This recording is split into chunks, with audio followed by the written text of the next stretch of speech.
cortando longas rodovias. Esse é o dia a dia do caminhoneiro. Na batalha dura do transporte, vou de sul ao norte no chão brasileiro.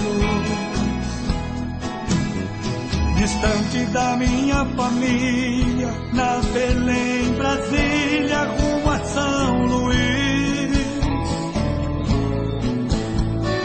Quando é alta madrugada, faço uma parada em Imperatriz.